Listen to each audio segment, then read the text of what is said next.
We're only 1,000 subscribers away from unlocking a secret reward. Be the reason it happens faster. My hands once held a scalpel steady enough to save lives. Now those same hands are covered in dish soap, scrubbing plates in the back of my own brother's restaurant. 3 years ago, I was Dr. Sarah Whitfield, one of the top surgeons in the state. Today, I was just the dishwasher. That's what my brother called me. Not sister. Not Sarah. Just the dishwasher. But nobody in that restaurant knew what I really was. Nobody knew what I could still do. And on one ordinary Friday night, a man would collapse on that restaurant floor, and everything my brother tried to bury would rise back to the surface. This is the story of how I lost everything, how my own family turned their back on me, and how one moment of crisis gave me back everything they tried to take away. 2 years earlier, my life looked nothing like this. I had spent 12 years training to become a surgeon. Sleepless nights, brutal exams, years of sacrifice. I finally earned my place in one of the best hospitals in the city. I saved lives almost every single day. I was proud of who I had become. Then one night, everything fell apart. A patient died on my operating table. It wasn't my mistake. The anesthesia team had made an error hours before I ever touched the patient. But when the investigation began, someone needed to take the blame. And somehow, through twisted paperwork and a cover-up I didn't even understand at the time, that someone became me. I was accused of negligence. Then it became something worse. Records were changed. Signatures were forged. By the time I understood what was happening, I was already standing in a courtroom, watching my entire career collapse in front of strangers who had already decided I was guilty. I spent 18 months in prison, 18 months of silence, shame, and disbelief. I kept telling myself, someone will find the truth. Someone will fix this. But the walls didn't care about my innocence. And when I was finally released, I walked out into a world that no longer had a place for me. No hospital would touch my name. My medical license was suspended, pending endless appeals that seemed to go nowhere. I had lost my career, my reputation, and nearly all my savings on legal fees. The only person who reached out to me was my older brother, Daniel. Daniel had built a successful life. He owned one of the most talked-about restaurants in the city, the kind of place where politicians, doctors, and businessmen came to be seen. When he called me after my release, I actually felt hope for the first time in months. "Come work for me," he said. "I'll take care of you." I imagined maybe managing the books or handling guest relations, something that used my mind, even if it wasn't medicine. Instead, on my first day, he handed me an apron and pointed toward the kitchen. "You'll start in the back," he said. "Dishwashing. It's steady work. Nobody will bother you here." I told myself it was temporary. I told myself I needed to be patient and rebuild slowly. So I said yes. But it didn't take long to realize the truth. Daniel wasn't helping me start over. He was hiding me. He didn't want his wealthy clientele to know his sister was a convicted felon, even a wrongly convicted one. To him, I wasn't Dr. Whitfield anymore. I was a liability with his last name attached. He introduced me to the staff simply as the new dishwasher, not his sister. He gave strict instructions that I never step foot into the dining area. My world became 4 walls, hot water, and stacks of dirty plates, while just beyond the kitchen door, a life I used to belong to carried on without me. I told myself it didn't matter. I told myself I would rebuild my name eventually, one silent night at a time. I had no idea how soon that promise would be tested. It was a Friday night, the restaurant packed with its usual crowd of important guests.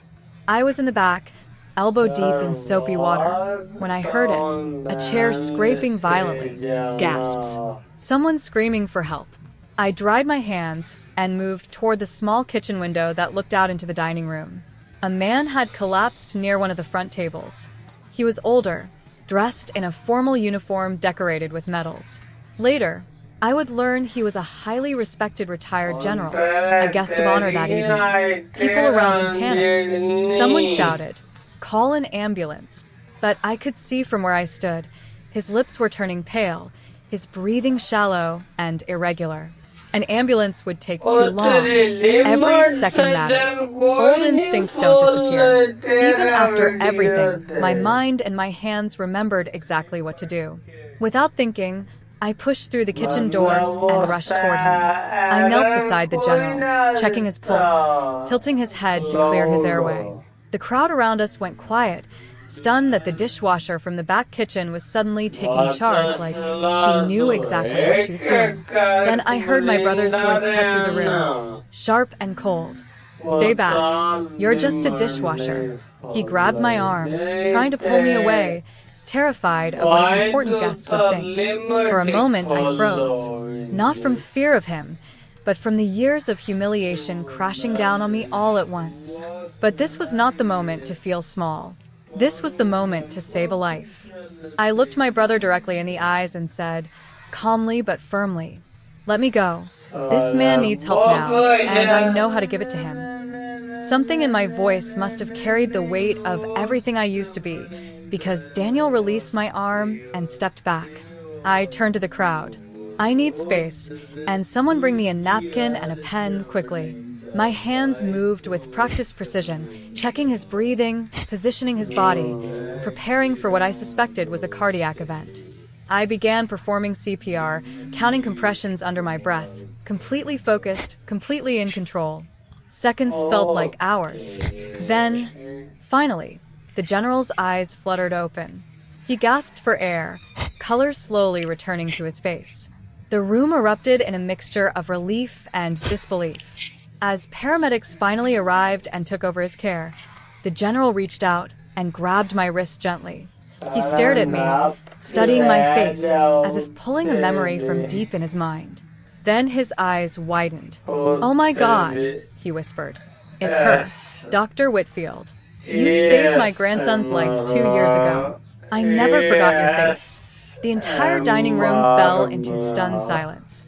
My brother stood frozen near the kitchen door, his face pale, realizing in that instant that the woman he had hidden away as just the dishwasher was the same brilliant surgeon this respected general had been trying to thank for 2 years. The secret Daniel had buried out of shame was now standing in the middle of his restaurant, in front of everyone who mattered most to him. The general refused to let the moment pass quietly. Once he had recovered enough to speak clearly, he stood, still slightly shaky, and addressed the stunned crowd. "This woman," he said, pointing toward me, "saved my grandson's life during a surgery that other doctors said was too dangerous to attempt. She didn't just save him. She gave my family years we would have never had together." He then turned to my brother. "And you called her just a dishwasher?" Daniel had no answer. His mouth opened, but nothing came out. For the first time in years, I watched my brother, the man who always seemed so composed and confident, look completely powerless. Word spread quickly. Within days, local news outlets picked up the story of a wrongly convicted surgeon who had saved a decorated general's life while working as a dishwasher in her own brother's restaurant. Reporters began digging deeper into my original case. With renewed public attention, lawyers who had once ignored my appeals suddenly took interest. It turned out the general had connections, real ones. He personally funded a reinvestigation into the hospital cover-up that had destroyed my career. Within a few months, the truth unraveled completely. The anesthesiologist responsible for the original error had since made similar mistakes at another hospital, and this time, there was no cover-up strong enough to hide it. My name was formally cleared. My medical license was fully reinstated. But even more than the legal victory, what mattered most to me was something simpler. For the first time in years, people looked at me not with pity, not with suspicion, but with respect. 7. Facing my brother. After everything came out, Daniel asked to meet me. He looked exhausted, older somehow, carrying the weight of shame. He could no longer hide behind expensive suits and polished smiles. "I'm sorry," he said quietly. "I was ashamed of what happened to you, and instead of standing beside you, I hid you away. I told myself I was protecting you, but really, I was protecting my own image." I let his words sit in the silence between us. Then I said, "You didn't just hide me from your customers, Daniel. You hid me from myself."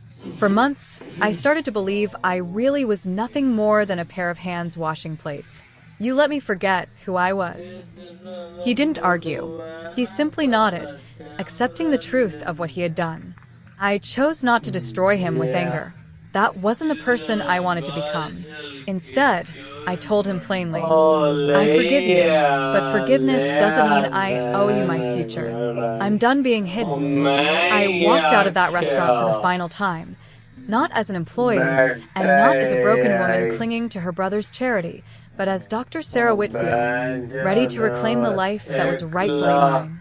Within a year, I returned to surgery, this time joining a hospital that specialized in complex cardiac cases, much like the one that saved the general's grandson. My reputation, once buried under false accusations, was fully restored, this time stronger than before because the world now also knew the story of resilience behind it.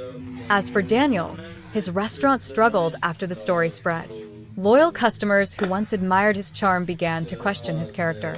Slowly, he was forced to confront the same truth I had already learned the hard way. Image without integrity eventually crumbles. We still speak occasionally, my brother and I. Our relationship isn't what it used to be, but there's an honesty between us now that wasn't there before. Sometimes the people closest to us reveal the truth of their character not through grand gestures, but through the small, quiet moments when they think no one important is watching. I often think back to that night in the restaurant. The sound of a chair scraping the floor, the general's collapse, my brother's cold voice telling me to stay back. In that single moment, everything I had lost and everything I still carried inside me collided. Titles, uniforms, and job labels can be stripped away in an instant, but skill, character, and compassion cannot be erased so easily. My brother saw a dishwasher. The world saw a criminal. But underneath all of that, I was still the same person who had spent years learning how to save lives. Sometimes the people who judge us the harshest are the ones who never truly understood who we were to begin with. If there's one lesson from this story, it's this: never let someone else's opinion of you become the final definition of your worth. Circumstances can change in an instant, for better or for worse, but who you are underneath those circumstances, that is something no one can take from you unless you allow it. Thank you for watching the story until the very end. If it moved you, or reminded you of your own strength during difficult times, let me know in the comments below. And if you believe everyone deserves a chance to rise again after being knocked down, don't forget to like and subscribe for more stories just like this one.